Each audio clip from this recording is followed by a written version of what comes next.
Hi everyone, this is Shlomo Arel here with Kale Realty, your preferred real estate agent. As you all know, I'm also hold the designation of a senior real estate specialist, and today I'm bringing you another great service resource to you and seniors or their children to help you with continuing their life. So I have with me today Susan Scatchell with Gentle Home Services. How are you doing, Susan? Hi, Shlomo. Thank you so much for having me be your guest today. Thank you very, very much. I appreciate it, you coming. And today, as you know, we're going to talk about a little bit senior, how Susan can help you and your loved ones, I would say. So, Susan, what is that exactly that you provide, or the company that you represent provide for seniors? It's a good question. Gentle Home Services provides caregiving services for older adults and individuals that maybe have had a medical event and they need a little bit of help at home, whether it's long-term or short-term. Okay. Some of the services that we provide, families will ask us, well, does the caregiver do laundry? Okay. That's a good question. Yeah, they do. They will help with the activities of daily living is what we call. Okay. So it's kind of like your 6 daily functions.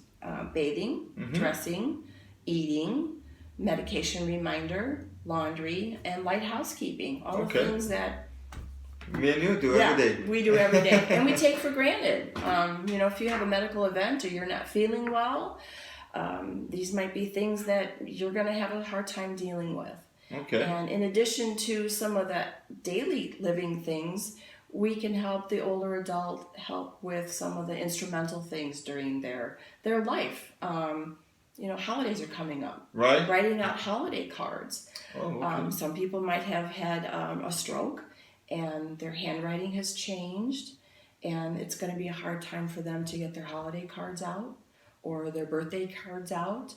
Organizing their mail, whether it's the paper mail or electronic mail. They can help read emails and organize things and help them organize their paperwork as they're getting ready for maybe paying bills. We don't pay bills. We refer that to some of the other resources we have. Or the family. Yeah, or the family. But keeping things organized so that whoever is going to be responsible for those activities can take care of those things. Okay, so a lot of services, pretty much maintaining their regular lifestyle, while using a caregiver, pretty much, and making sure they eat and taking their medication is one of the highest priorities. Yeah. Also writing cards. Don't hire me. My handwriting is not that good.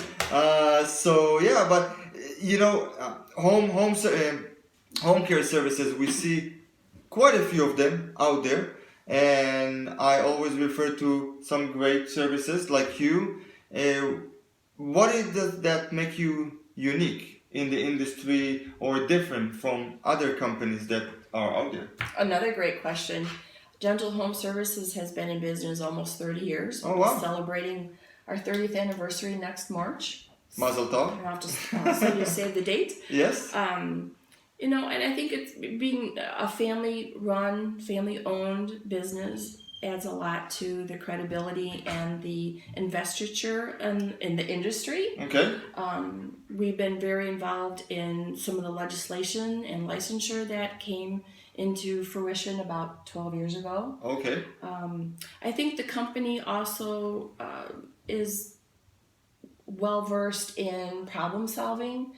When you have a situation, it's not how you react, it's how you respond. Right. And giving support to the family, sometimes that caregiver, sometimes the spouse, some creative solutions or some dialogue or some verbiage and brainstorming to come up with some ideas to overcome some obstacles that maybe a family member's having. Right.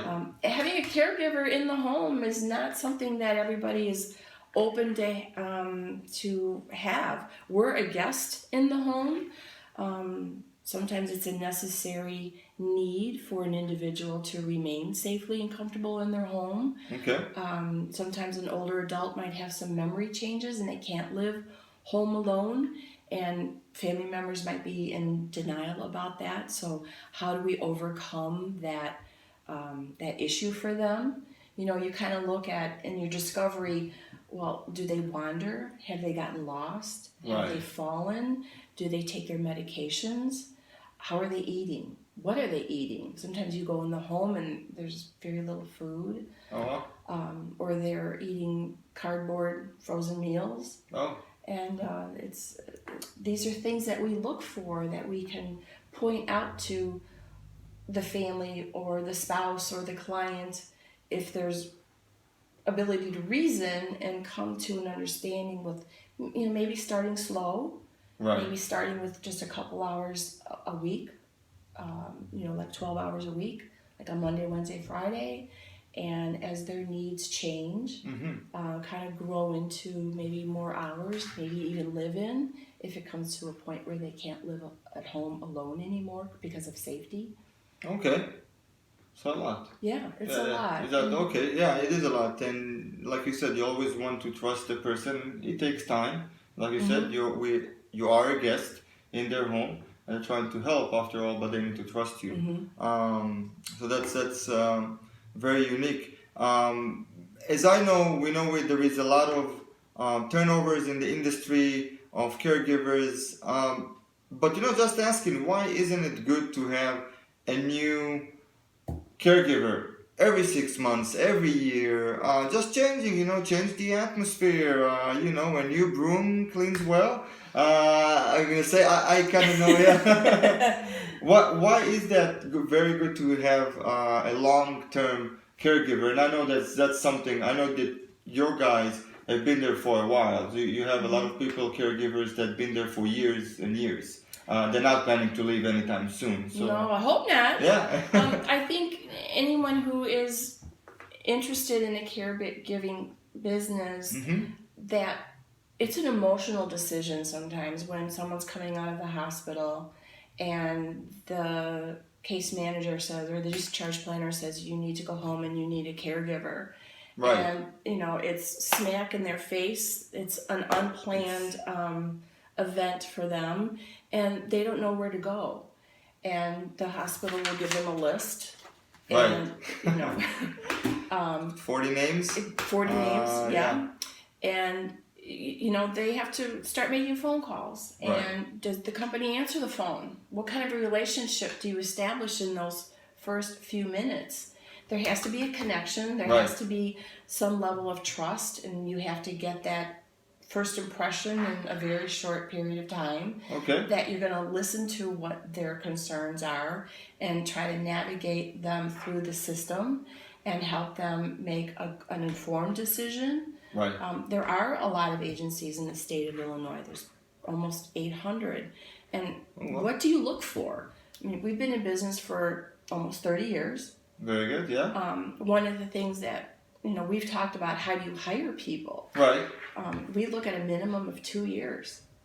That weeds out a lot of caregivers right there because they don't have the experience. We're not going to take someone that's just out of school or has had a little bit of experience and then put them in a home environment. It's different when you're a new CNA or a new companion and you're in a hospital and you have the nurse there 24/7 and you're taking care of you go from room to room to room and you do task. But when you're in a home environment, you have the domestic things to manage, and you also have the older adult or individual that you're providing care for with their personal care, their activities of daily living, the companionship. How are these people going to manage that? And having a baseline of at least 2 years of experience, whether it's hospital care, nursing home, assisted living, rehab. If they've worked in another agency before, that's helpful too because they know what it's like to be in a home environment.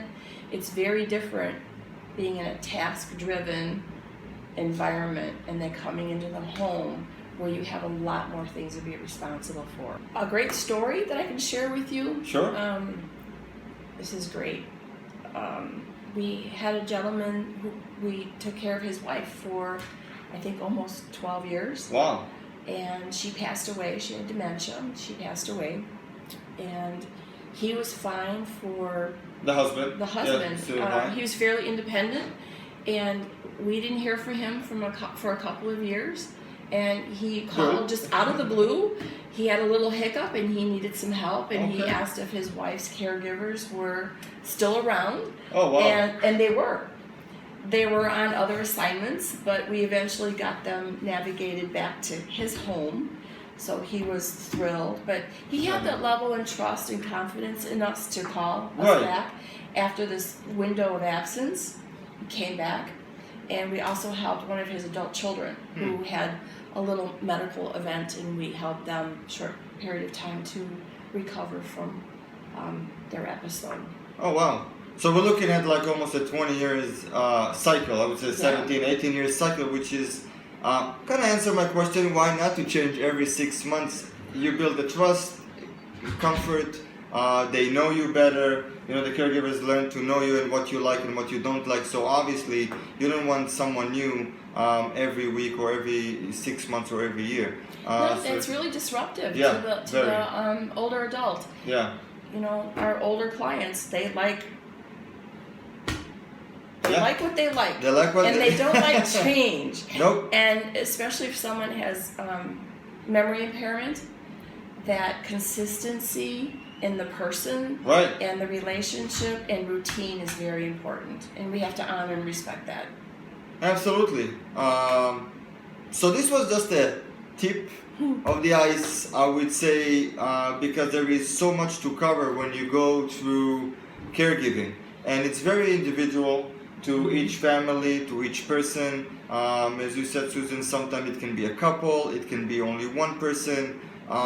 You know, it can be for a short time period, it can be for a long time period. So there is many levels to discuss. And, you know, if you have any questions, please feel free to call Susan or one of our people in the company and ask those questions. They'll send you a person to talk about and to assess the situation and the conditions, and they'll help you with everything, as you can hear. But this is why I refer to you, Susan, and you're one of my great referral resources, and love to have you as a friend as well. Thank you.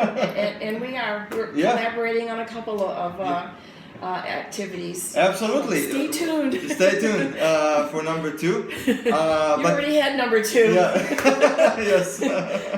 But thank you, Susan. I appreciate you coming, explaining everyone what do you do and what does it really mean to have a caregiver. It's something very important that other people are not aware. So again, thank you very much.